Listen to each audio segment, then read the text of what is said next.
오늘 우리에게 주신 하나님의 말씀 보도록 하겠습니다.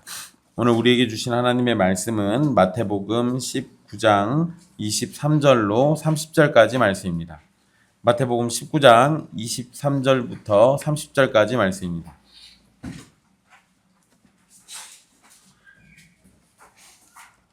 귀하신 하나님의 말씀 받들어서 읽도록 하겠습니다. 예수께서 제자들에게 이르시되 내가 진실로 너희에게 이르노니 부자는 천국에 들어가기가 어려우니라.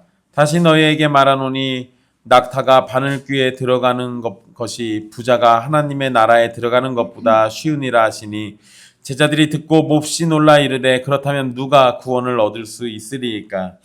예수께서 그들을 보시며 이르시되 사람으로는 할 수 없으나 하나님으로서는 다 하실 수 있느니라. 이에 베드로가 대답하여 이르되 보소서 우리가 모든 것을 버리고 주를 따라싸운데 그런즉 우리가 무엇을 얻으리이까.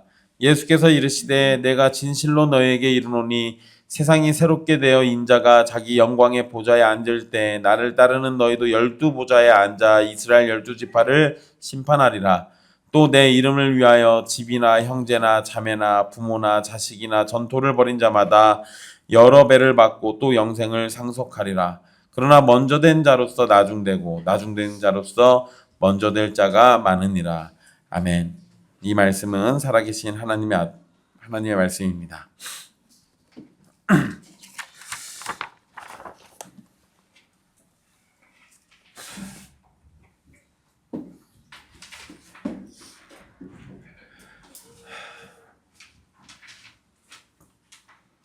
저 쳐다보라고 말 안 하고 있는 거예요. 지난 시간 재물이 많은 청년이 예수님을 찾아와서 영생을 얻는 방법을 질문했던 사건을 함께 살펴봤습니다. 영생은 얻는 것이 아니라 하나님의 은혜로 주어지는 겁니다. 영생은 사람의 수고로 얻을 수 있는 것이 아니라 하나님의 백성이 되어서 허락되는 겁니다. 영생을 얻고자 한다면 사람에게 집중하지 마시고 영생을 허락하시는 하나님 아버지께 집중해야 마땅한 겁니다. 오늘 말씀은 지난주의 사건에 이어서 제자들과 예수님이 나눈 대화의 내용입니다. 예수님은 제자들에게 가르침을 주시는 상황에서 이 진실로라는 표현을 23절 앞부분에 쓰고 계신데요. 진실로라는 표현을 쓰시면서 제자들이 주의 이 말씀을 주의해서 이 가르침을 받기를 원하고 계십니다. 부자가 천국에 들어가는 게 어려운 이 상황, 또 부자 청년이 말씀을 듣고 근심하면서 돌아갔던 이 상황과 이어서 곧바로 굉장히 중요한 진리를 우리에게 주시는 말씀이에요. 부자는 천국에 들어가기가 어렵다. 이게 지금 23절 이후의 말씀입니다. 부자는 천국에 들어가기가 어렵다. 부자는 하나님의 나라와 하나님을 향한 소망을 갖기가 어렵습니다. 왜냐하면 이미 많은 돈으로 부족함이 없는 삶을 살고 있고 돈으로 세상을 다스리고 통제할 수 있다고 생각하기 때문에 그렇습니다. 부자 청년이 영생을 얻고자 했던 것도 전체적인 상황과 연결해서 이해하면 자신이 가진 재물을 영원토록 누리고 싶었던 것이지 영원한 생명을 가지고 하나님께 속해서 살아가기를 소망했던 건 분명히 아닙니다. 부자 청년이 보여준 모습과 마찬가지로 부자인 사람들도 비슷한 모습을 보일 겁니다. 그래서 예수님은 부자가 천국에 들어가기가 어렵다라고 말씀하시는 거예요. 여기에서 예수님은 부자가 천국에 절대로 들어갈 수 없다고 말씀하신 것이 아니라 들어가기가 어렵다라고 말씀하셨어요. 그렇게 부자가 천국에 들어가지 못한다. 전혀 들어가지 못한다라는 것은 분명히 아닙니다.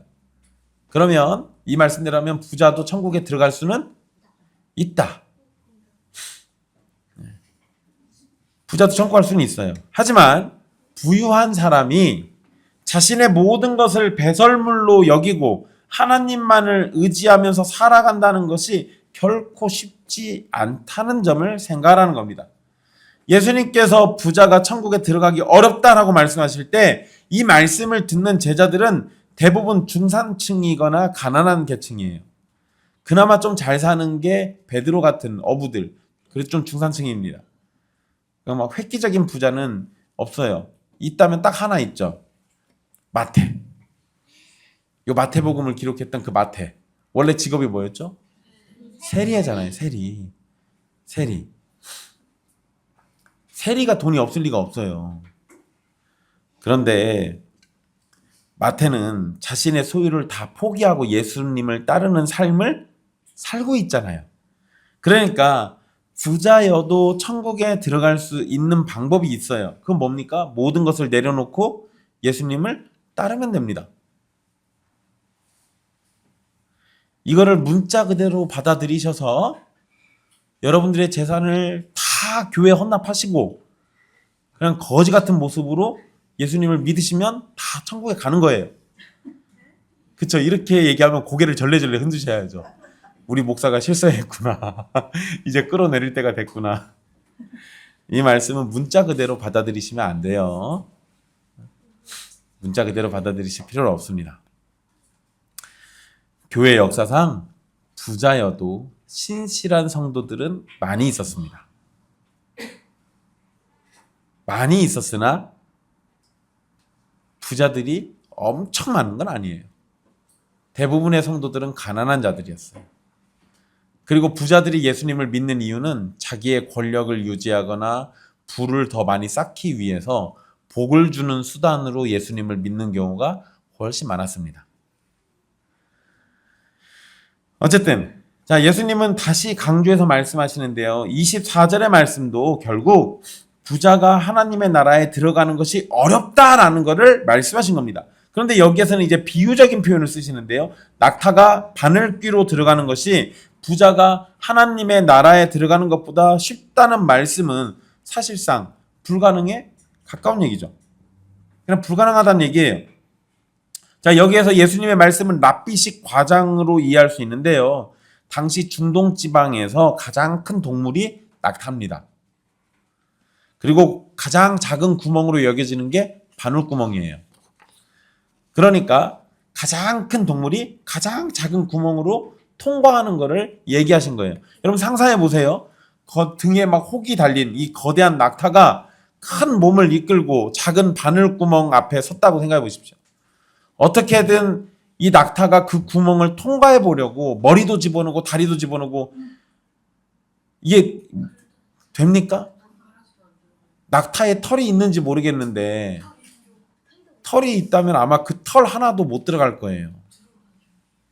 아니야, 몰라. 야, 짐승 털 중에는 거칠어가지고 두꺼운 것도 있어.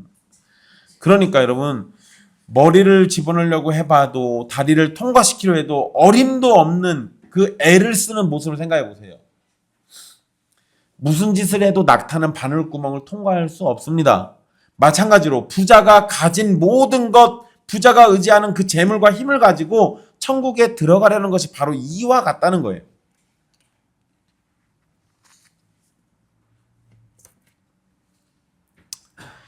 제자들은 예수님의 말씀에 큰 충격을 받아서 놀라는 반응을 보입니다. 그래서 25절에 제자들이 듣고 몹시 놀라 이르되 이렇게 얘기하잖아요. 제자들이 갑자기 이 얘기를 듣고 그냥 놀란 게 아니에요. 이 부분은 당시 유대인들이 부자에 대해서 어떻게 생각했는가를 이해하면 아주 간단합니다. 당시 유대인들은 재물을 많이 얻은 사람은 하나님께 복을 받은 것이라고 이해했습니다. 우리도 교회에 보면 이런 얘기들이 한 번씩 있잖아요. 누가 크게 성공하거나 돈 많이 벌면 아이고 하나님께 복 받았다고 이런 얘기 하잖아요. 지극히 물질 중심적인 사고를 하고 있는 건데 유대인들이 이런 사고를 가지고 있었어요. 물론 여러분 그냥 재물을 주는 것으로 이해하지는 않았습니다. 그래도 유대인들이 말씀을 가지고 있던 자들인데 그냥 돈 많은 걸로 무조건 다 하나님 복 줬다 이렇게 얘기하지는 않아요. 하나님 앞에서 경건한 삶을 사는 사람이 땅에서 받는 복으로 재물을 얻게 될 것이라고 본 거예요. 이거는 구약에 있는 말씀을 기초하고 있는 거기도 합니다. 그러니까 부자 청년이 계명을 다 지켰다라고 말했던 부분과 그 부자 청년이 재물이 많은 부자라는 사실을 알게 됐을 때 제자들은 겉으로만 봤을 때는 이 청년은 뭐예요? 경건을 가진 부자예요. 그렇다는 얘기는 하나님께 복받은 존재라는 거예요. 그런데 그런 부자 청년을 포함해서 부자가 천국에 들어가는 것이 거의 불가능한 것처럼 설명하고 계시니까 제자들은 놀랄 수밖에 없습니다. 그래서 제자들은 누가 구원을 얻을 수 있으리까? 라고 질문한 거예요.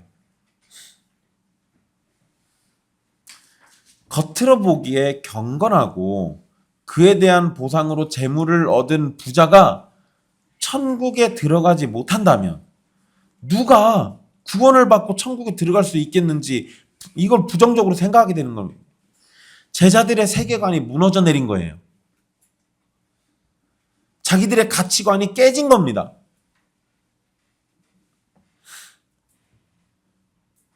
여러분, 제가 예전에 전도사 때 겁없이 권사님들하고 얘기하다가 이런 얘기 비슷하게 한 적이 있어요.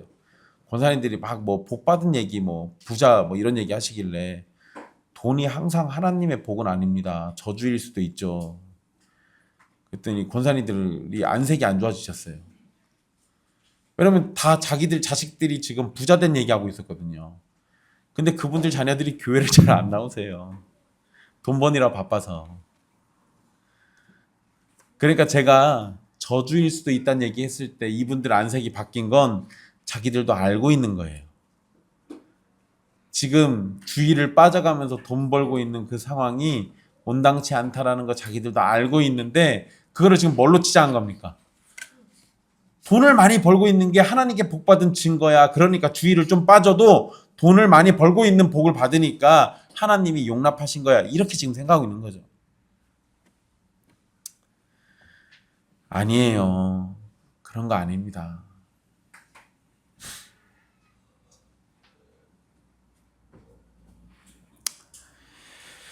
어쨌든 제자들의 세계관이 지금 무너져 내렸어요. 그들이 생각하고 바라던 모든 것이 부정당한 겁니다. 경건의 상징인 부자마저 구원받지 못한다면 이제 희망은 어디에도 없는 겁니다.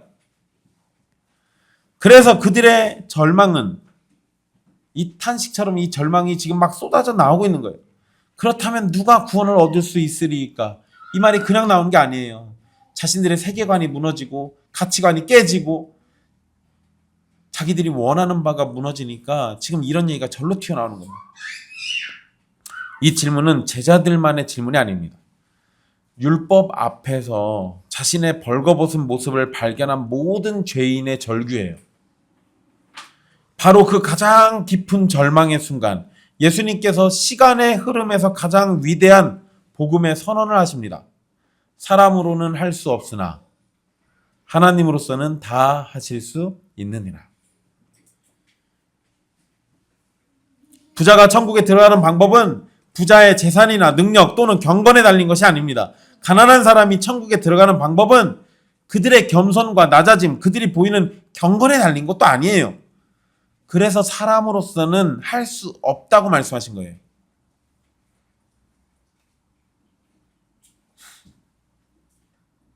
하지만 사람은 할 수 없는 그 일을 오직 한 분이신 하나님, 선하신 하나님은 하실 수 있습니다. 그것도 하나님으로서는 모두 가능합니다.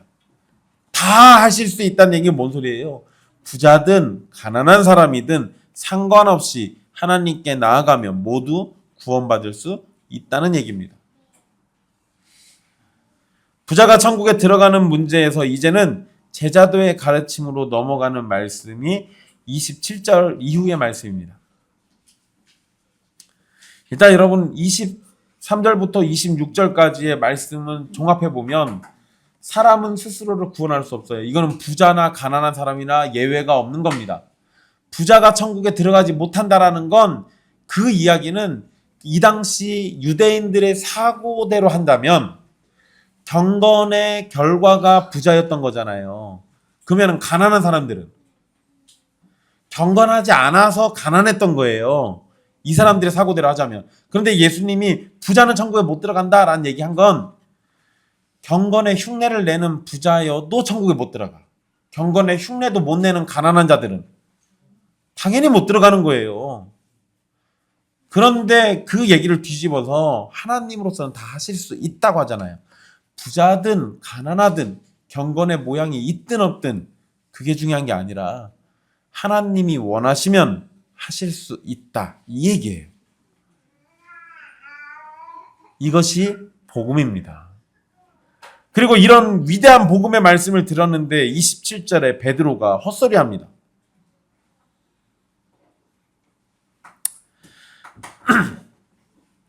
베드로는 제자들을 대신해서 한 건지 자기가 대표적으로 한 건지 정확하지 않은데 뒷말로 봐서는 대표해서 했을 수도 있습니다.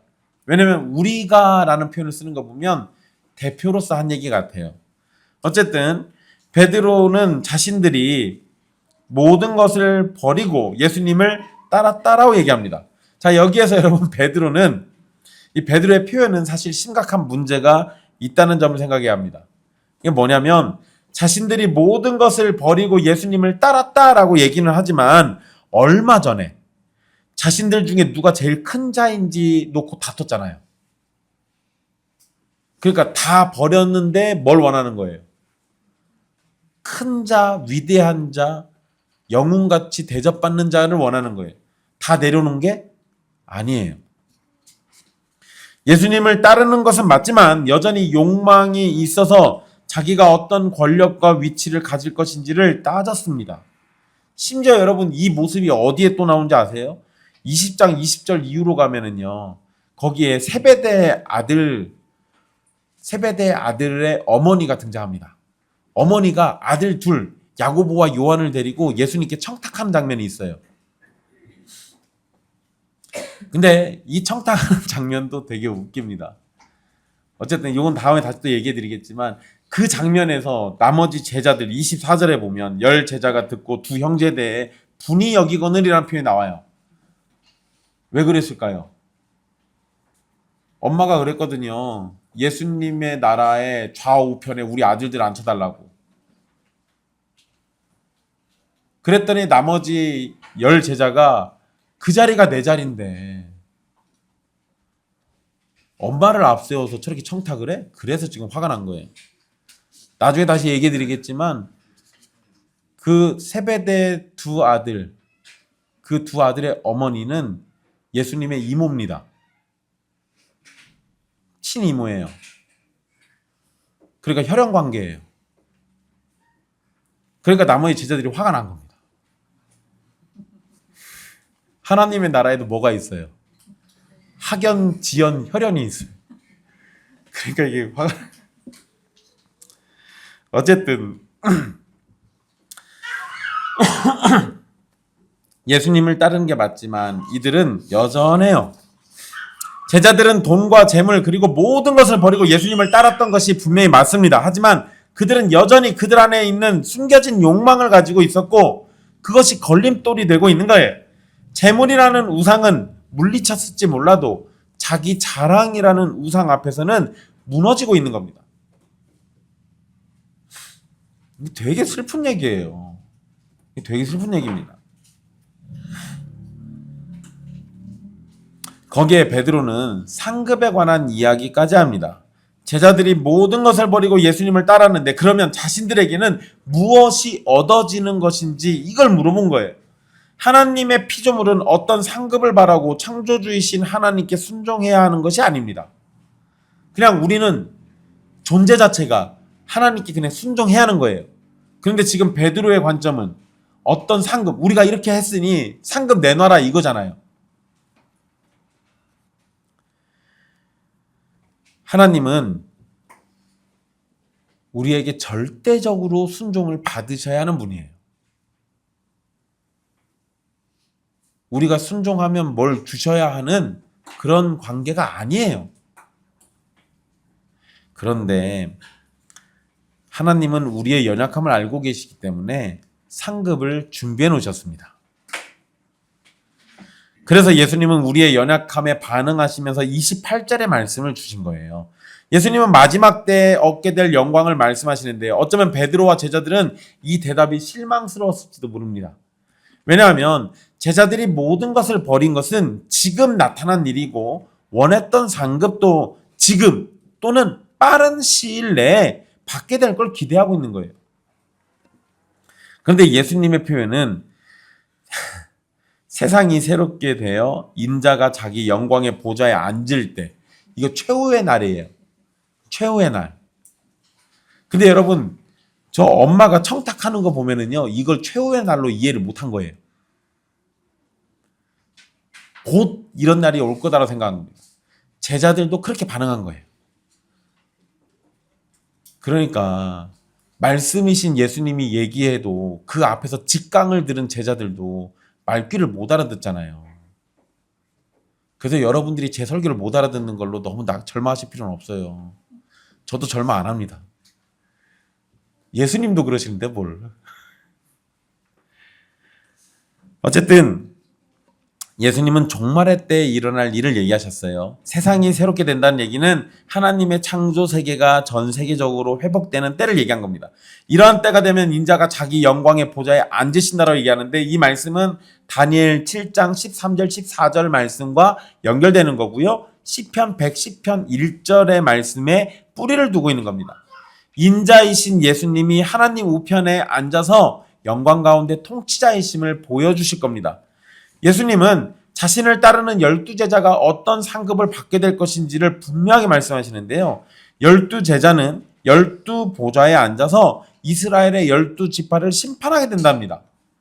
인자이신 예수님만이 심판자가 아니라 예수님을 따르는 제자들도 모두 심판자의 자리에 앉게 된다는 거예요. 이 말씀은 다니엘 7장 22절과 연결되는데요. 제가 읽어드릴게요. 옛적부터 항상 계신 이가 와서 지극히 높으신 이의 성도들을 위하여 원한을 풀어주셨고 때가 이름에 성도들이 나라를 얻었더라, 이렇게 돼 있어요. 다니엘의 말씀에서 때가 되면 성도들이 나라를 얻는다라는 이 말씀은 결국 심판의 권세를 얻고 왕국을 소유하게 된다라는 개념으로 이해할 수 있습니다. 그런데 여러분, 여기에서 예수님을 따르는 제자들이 12보좌에 앉는다, 그래서 심판한다, 이거를 문자 그대로 이해할 것인지 아니면 상징적인 의미로 이해할 것인지, 이게 약간 달라져요. 만약에 문자 그대로 이해하면 당시에 이 말씀을 들었던 12제자는 모두 천국에서 뭐 해야 돼요? 심판자의 자리에 앉게 됩니다. 근데 이 말씀 들은 애 중에 하나가 가룟 유다예요. 그러면 이걸 문자 그대로 이해하면 어려움이 생겨요. 문자 그대로 이해하면 지옥에 있는 가룟 유다를 천국에다 데려다 놔야 돼요. 그러니까 이걸 문자 그대로 이해하기가 어렵겠죠. 그런데 여러분, 신약 성경 전체적인 개념에서 12제자는 대부분 모든 성도를 대표합니다. 즉 12제자는 교회를 의미하고 마지막 때가 되면 교회인 성도들이 예수님과 왕권을 함께 공유한다는 것을 의미하는 걸로 이해할 수 있어요. 그러면 제자들 딱 12명만 12보좌에 앉는 게 아니라 12이라는 그 완전수, 그러니까 모든 주님의 제자들이 모든 보좌에 앉아서 함께 왕노릇한다는 얘기죠. 이 개념은 요한계시록에서도 반복되는 개념입니다. 그러니까 여기서는 12제자로 이해하지 마시고 이 12제자는 교회를 상징하고 있다라고 이해하시면 되는 거예요. 자, 예수님은 28절에서 12제자에게 집중해서 하신 표현을 모든 제자로 확장해서 29절에서 이제 말씀하십니다. 베드로는 27절에서 자신들이 모든 것을 버렸다라고 말했는데, 예수님은 제자들이 포기해야 할 주된 것을 두 가지로 분류해서 얘기해요. 먼저는 사랑하는 사람들, 형제, 자매, 부모, 자식, 사랑하는 사람들이 해당됩니다. 둘째는 재산을 의미해요. 그래서 거기에 보면 전토라는 표현이 나오죠. 전토. 그러니까 사랑하는 사람과 재산을 모두 포함하는 표현이 등장을 한 거예요. 그리고 이 두 개를 한 번에 딱 다 가지고 있는 게 뭐냐? 집이에요. 집에는 사랑하는 사람도 있고 재산도 있잖아요.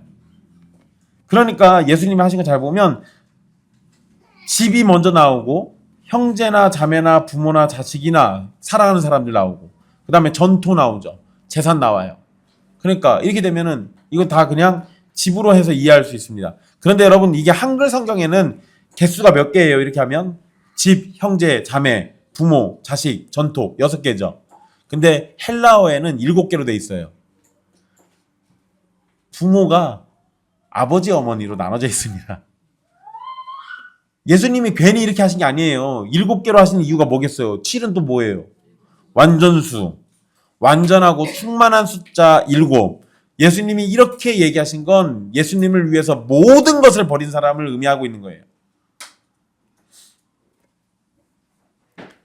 예수님은 자신의 이름을 위해서 이러한 것을 버린 사람은 여러 배를 받고 영생을 상속받게 된다라고 말씀하셨습니다.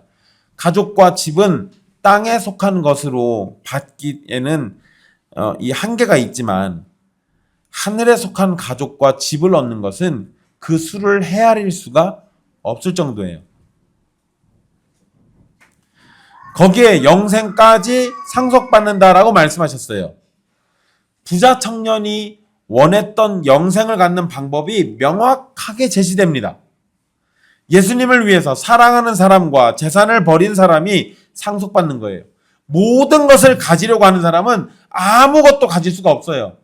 그런데 주님을 위해서 아무것도 가지지 않으려는 사람은 모든 것을 갖는 겁니다. 부자 청년은 행위로 영생을 얻으려 했지만 예수님은 오직 상속받아야만 얻을 수 있다라고 말씀하십니다. 결국 사람이 원한다고 되는 것이 아니라 하나님이 주셔야만 얻을 수 있는 것이 영생이에요. 그래서 26절에서 예수님이 사람은 할 수 없으나 하나님으로서는 다 하실 수 있다라고 말씀하신 겁니다. 자, 영생을 상속받고자 한다면 전적으로 하나님을 위해 살아가고 하나님의 가족이 되어서 유산으로 상속받는 것으로 얻을 수 있는 겁니다. 예수님의 가르침은 이 30절 말씀에서 일단락됩니다. 먼저 된 사람이 나중되고 나중된 사람이 먼저 된. 이 말씀은 부자 청년과 연결해서 이해하면 아주 간단합니다. 부자 청년은 경건의 외적인 모습이 있고 지상에서의 재물도 가지고 있어요. 누가 봐도 먼저 된 자예요. 심지어 얘 나이도 어려요. 20대예요. 그리고 누가복음에서는 관원이라고 얘기해요. 엄친아예요. 다 가지고 있습니다. 돈 있죠, 젊음 있죠, 그리고 관직도 있죠. 거기에 계명도 다 지켰대죠. 이런 애가 천국 못 가면 아무도 못 가요. 근데 얘는 확실히 못 가요. 근심하고 돌아갔잖아요. 그러면서 예수님이 얘기했잖아요. 못 간다고. 근데 사람들의 눈에는 얘는 누가 봐도 먼저 된 자예요. 그런데 주님이 지금 나중된다고 얘기한 거예요. 걔는 아니다 이거죠.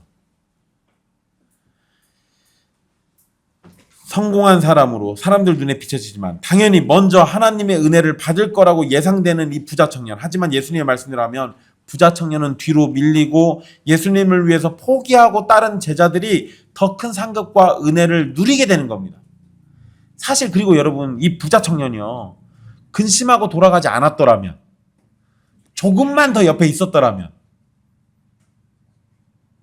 하나님으로부터 다 얻을 수 있다라는 얘기를 들을 수 있었잖아요.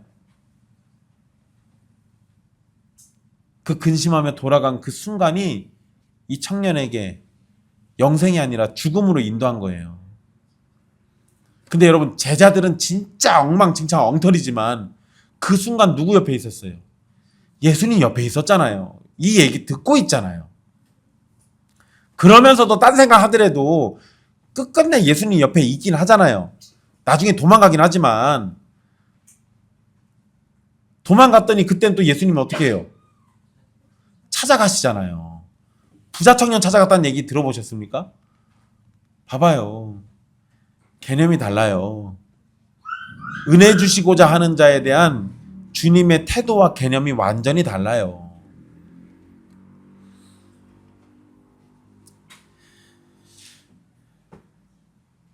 그러니까 먼저 된 자처럼 보이지만 나중되고 나중된 자처럼 보이지만 먼저 될 수 있는 거예요. 그런데 여러분 이거를요.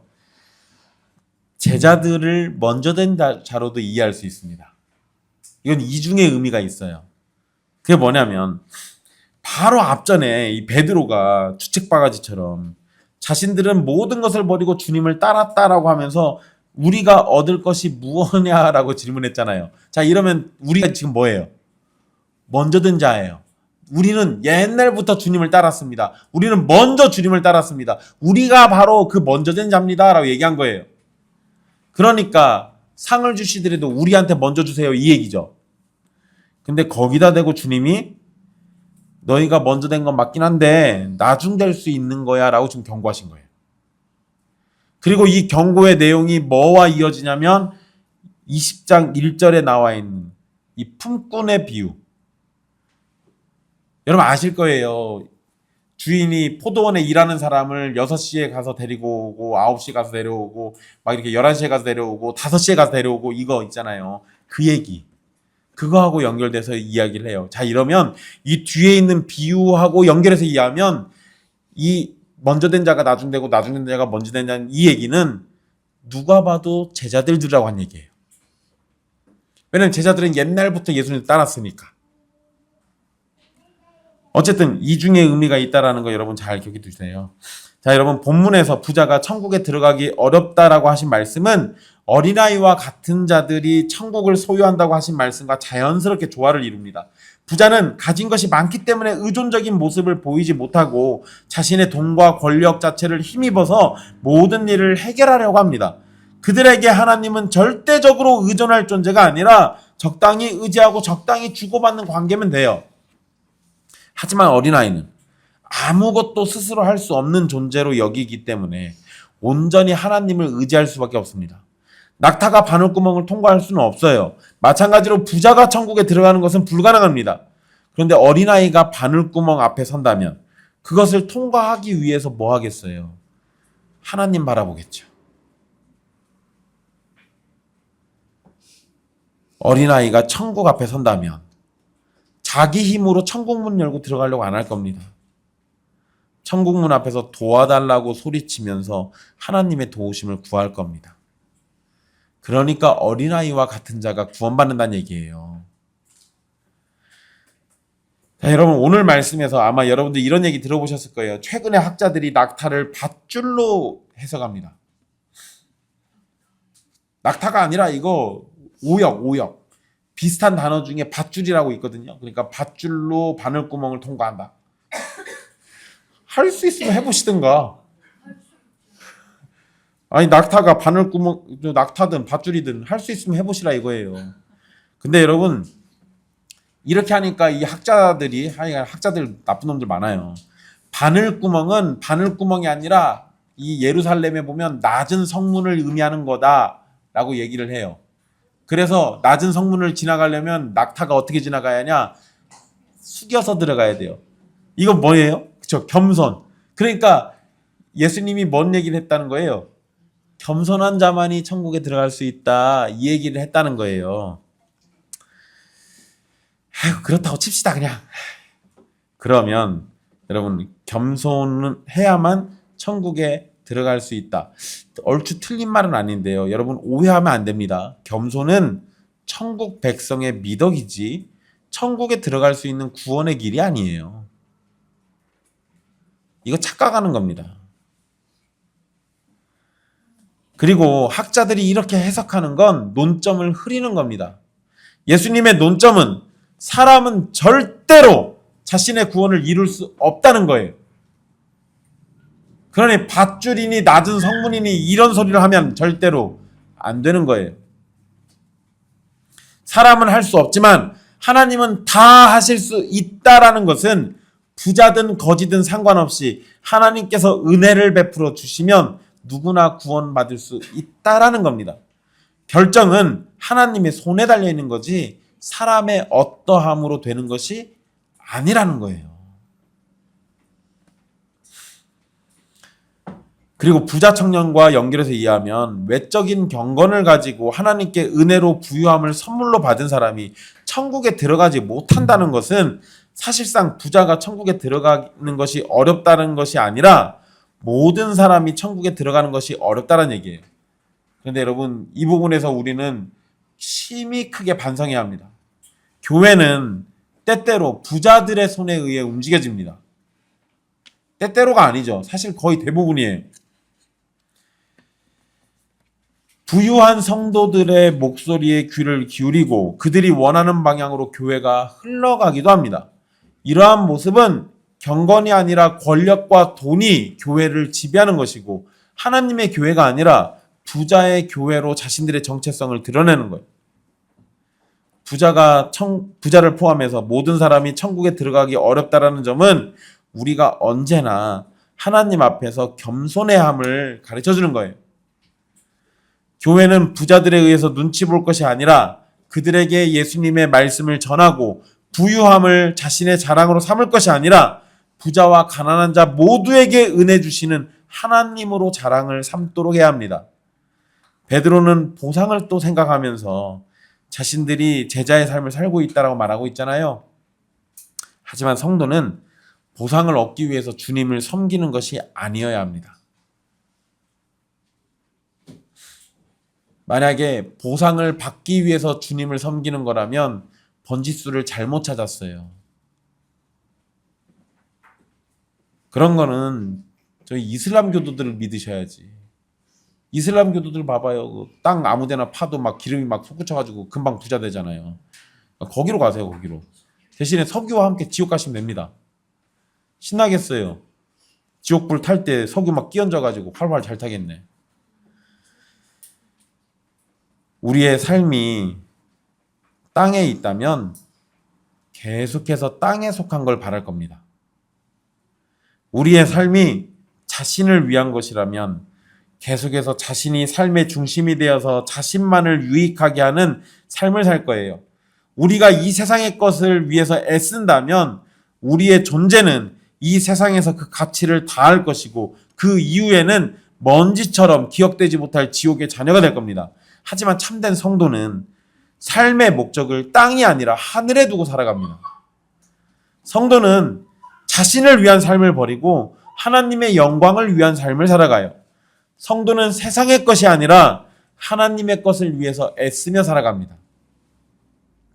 우리가 이렇게 하나님의 뜻에 부합하게 살아갈 때 우리는 하늘의 상급을 얻게 될 겁니다. 하지만 하나님은 우리에게 상급 없는 충성만을 요구하시지는 않으셨어요.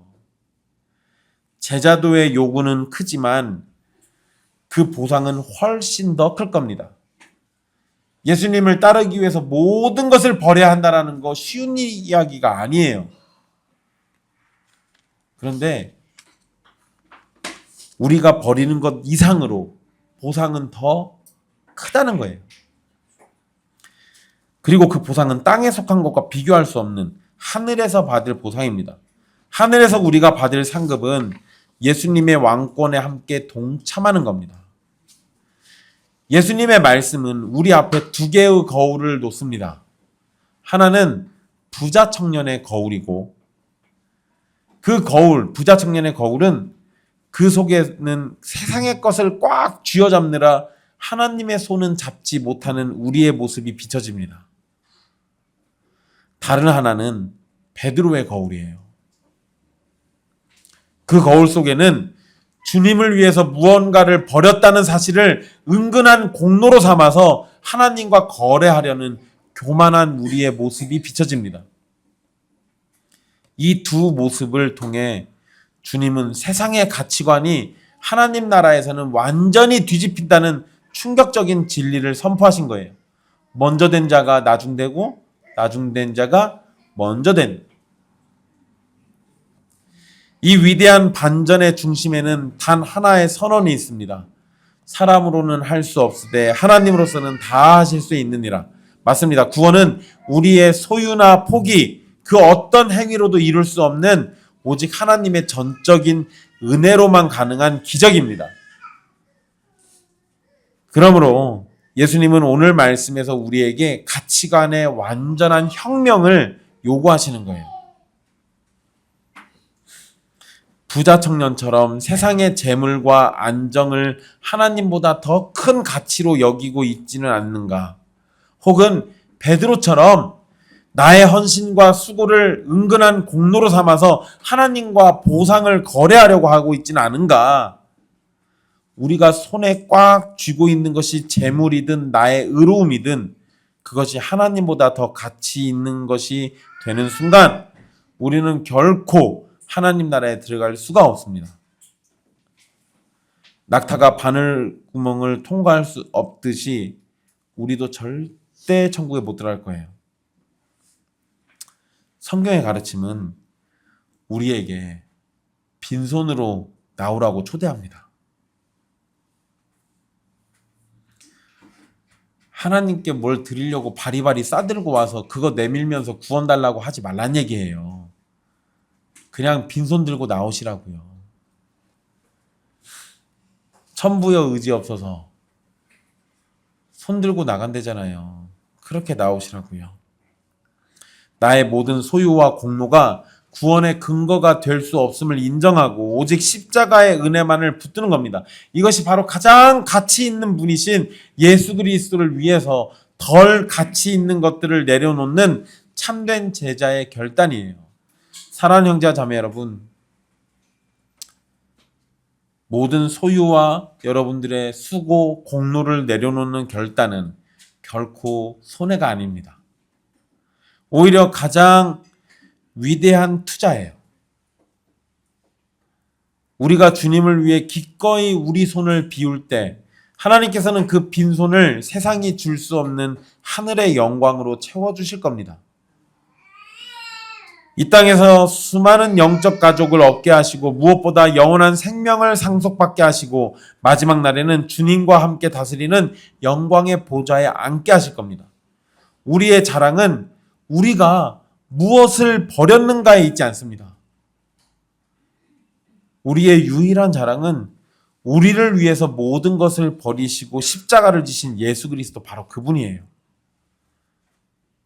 그런데 성도들 한 번씩 그런 실수하잖아요. 내가 예수님을 믿기 위해서 뭘 버렸다, 뭘 포기했다, 뭘 내려놨다. 아니요.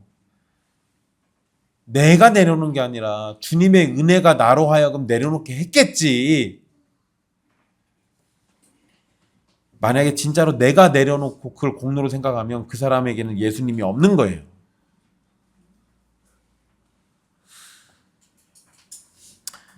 주님 한 분만으로 만족하며 기꺼이 빈손의 제자가 되십시오. 그때 하나님께서 영원한 생명과 하늘의 상급으로 우리의 삶을 넘치도록 채우실 겁니다. 십자가라는 은혜의 거울 앞에서는 우리의 부유함도 우리의 헌신도 아무 의미가 없습니다. 오직 저와 여러분을 위해 모든 것을 버리신 예수 그리스도의 은혜만 비칠 뿐입니다. 그 은혜 앞에 빈손으로 나아가는 참된 제자가 되십시오. 모든 것을 비울 때 세상보다 더 크신 하나님이 채워지는 신비를 경험하게 될 겁니다. 기도하겠습니다.